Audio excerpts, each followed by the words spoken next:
What's up, guys? And that's from the Strong Family Money Show. Here are this week's dad tips.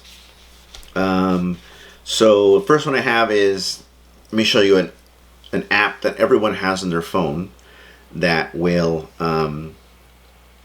help you in the gym. And it comes with everybody's phone.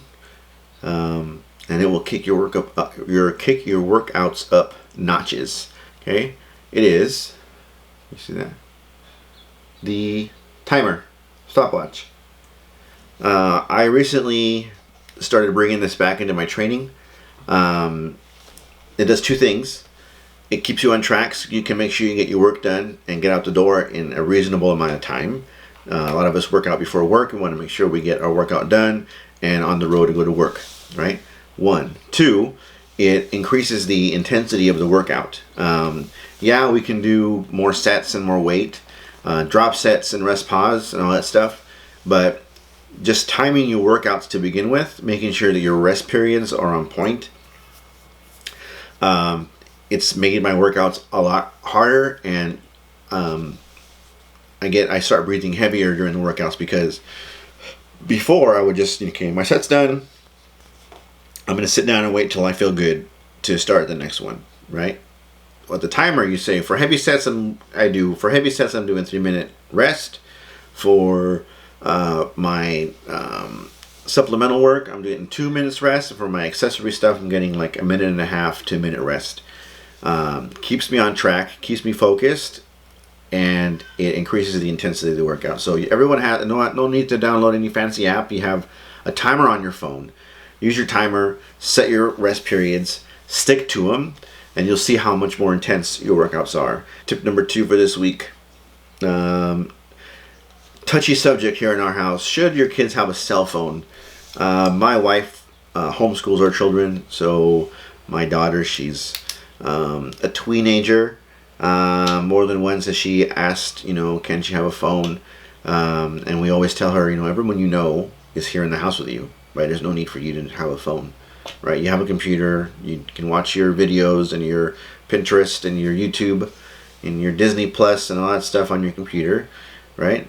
You can, bonus, her and her friends have been writing letters to each other, right? Which is bringing back the old school. But anyway, I would say, unless your child leaves the house, most people go to school or go to activities and stuff, so I would say at that point they need some sort of communication device, because when I was younger, right, it would have helped me on more than one occasion to have a way to quickly contact my parents to let them know I needed help, I was in trouble, whatever, I'm lost, right, I'm hurt, right. So I could have used the cell phone at that point, right. Do you need a cell phone at 12, 13 years old, heck, probably even older, to do social media and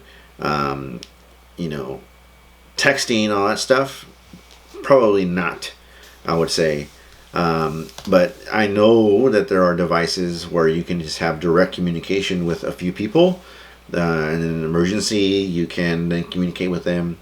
I know there are those things, and that is probably the thing that I would get my kids if they needed one. It also depends on the child. It really is a personal decision, but I would say hold off as long as you can, get them only the minimum that they need, and probably make them pay for it themselves. 3rd tip of the week. When I was growing up, we had cable in the house, and we only watched like 3 channels, right? Now cable has gotten more and more expensive, and people may watch 5 channels. Granted, sporting events are moving more towards a pay package format. But do you really need all the cable that you have?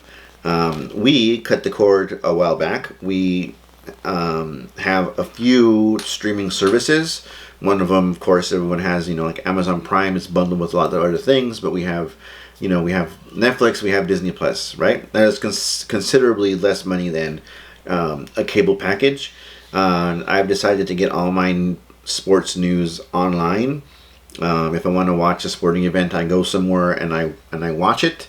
But you have to consider the amount of money you're wasting to get what you want. So I would say You probably don't need as much cable as you have. I would say you can probably get away with a streaming service or two. I would say you can probably get away with going somewhere for dinner and watching this event that you want to watch.